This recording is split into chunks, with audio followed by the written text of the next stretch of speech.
Pois, a ver, dime, que motivos te impulsaron a estudiar Filoloxía Clásica? Pois o motivo é vivir onde vivo. E o primeiro que falamos, que teño que aclarar, que estou vivindo unha doble relación, non? Aquí és entrevistadora e alumna. O primeiro que eu dixen na mesma clase foi falar de Prisciliano, da Verbo Egueria, de Idacio e San Martiño de Dumio. Este entorno que vivimos, Galicia e Cidade, nomeadamente, este entorno de Belín, están moi presentes en referencias á cultura clásica, a latinidade, a presencia romana. E se queremos entender o mundo no que vivimos, con un pouco de perspectiva, temos que acudir as fontes, ao latín e tamén ao grego. Mas é que non teña nin idea do que nos dixes tú outro día, será porque non lo comentou Sonia, pero non... Non, pero o que ocorre é que o corpus do que temos que explicar e que temos que aprender referido á filoloxía clásica e cultura clásica é infinito.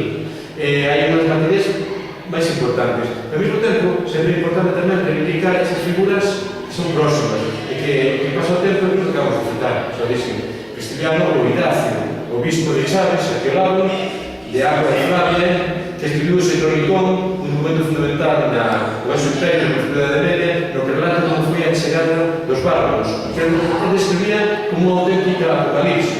Agora falase de unha limitación do mundo, bueno, pues Idacio xa fixo tamén o seu tempo. Vale, entre outras cousas, porque tú vais unha persona perfecta, porque se ve, por que dices dedicarte á música? Non preguntas, por que nos decimos dedicarnos á música? Porque é a felicidade. Non sei, tens toda a razón. Eu creo que sí. É que eu toco piano, bueno, tuve que deixar porque non podía compaginar cos estudios, pero además a mí me de familia, porque meu pai é a típica persona que non foi ao conservatorio, pero saca todo de oído, pode tocar cualquier cousa de oído, entonces na miña familia a música é como super importante. Claro, que ti como instrumentista sabes moi ben que vive todo o mundo que non hai cousa máis fermosa que ter un grupo musical, que é o que tus amigos, que podes acudir ao mellor concerto do mundo, podes escutar a mellor canción do mundo, pero a felicidade extrema que sentes que non tocas bien e na que non toques moi ben, se non tocas moi ben, é un ki. Non ten que haber algo infinito, por favor, que pide a todo o mundo que monte grupos musicais. Sí, porque ten que estar genial, la verdad que sí. Que todo va de Monterrey e Sánchez do día. Que é o máis importante que te aportou ter traballado na radio? Pois, volvemos un pouco parecido que, curiosamente, a radio parece filoloxía clásica. Sí. Sí, porque coa radio aprendes a coñecer o teu entorno. Tanto na traballei na Radio Galega como cando olhaba na Serra de Coruña, pois acabas coñecendo todo o entorno local, as persoas, as historias, as lendas. Entón, a radio como unha forma de ubicarme no mundo. Se nos ubicamos no mundo, deixamos de ser espectadores, deixamos de ser elementos consumistas que son os que queren para que compramos cousas, e convertémonos en protagonistas, con su coñecimento para construir entre todos unha sociedade mellor. Entre as túas facetas tamén se toca escribir. Que te impulsou a facelo? Pois tamén o mesmo. Mira, hai que lamentar. É un mundo maravilloso. Eu cheguei aquí, vim ao castelo, a voz do castelo de Monterrey, pois xa era máis común, pero eu quedei fascinado. Me queda carne de Arnaldo Prada. Monterrey está no alto, Belén está no baixo. Pois cando ves algo extraordinario, tes a necesidade de comunicarlo. Se te quedas que me parece metafísico, non sabemos de onde vimos, ni para onde vimos, sabemos que estamos nun mundo fecundo, variado, que nos obriga a coñecer e compartir. Como profesor, que opinas da situación actual do sistema educativo?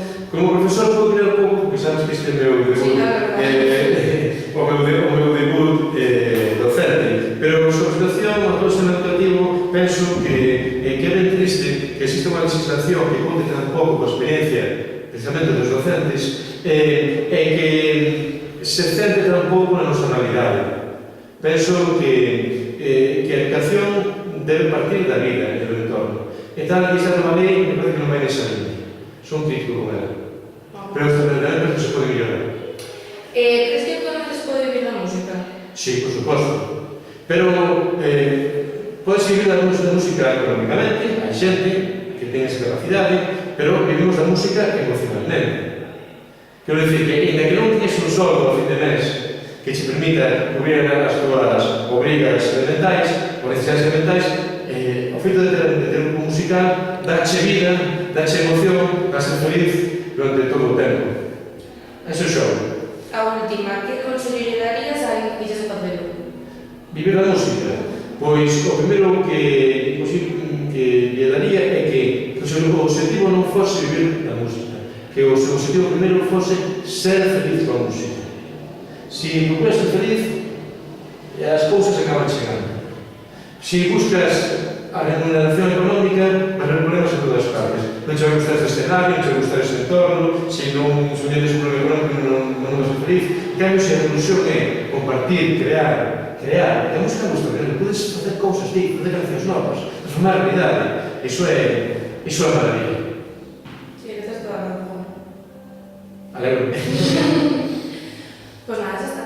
Pero moitísimas gracias por esta entrevista e aproveito tamén moitísimas gracias por serdes persoas tan encantadoras e dar unha acollida pois moi xenerosa a unha persoa que está entrando en unha nova faceta e que, por tanto, ten moitas dúbidas, pero que sente o calor, neste caso, os seus alumnos. Jo, pues qué guay, de verdad. Más que en plan, a mí parece porque, en plan, como si tú le vas toda la vida dedicándote a otra cosa, en la que estudiar filología clásica, o feito de que tú viñeras aquí tamén parece en plan, que ten un mérito increíble. Ben, porque... Sí, para mí entendo as facetas. Por un lado, cando estoy filosofía clásica, evidentemente, o mundo da docencia era algo que me importaba, que me interesaba, é unha porta laboral que está aí, pero ao mesmo tempo non entendo como unha forma máis de traballo dentro do mundo da comunicación.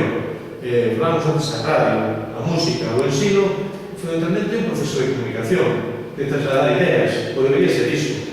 Claro, como levo pouco tempo, pois sou un idealista. Aquí os mestres que levan máis tempo, porque sí, eso pensaba eu, que me comecei. Pero esa charla que este hace, para mí está sendo, pois, dentro do precipitado, ao goberno, ao Coruña, etc., está sendo unha experiencia moi positiva.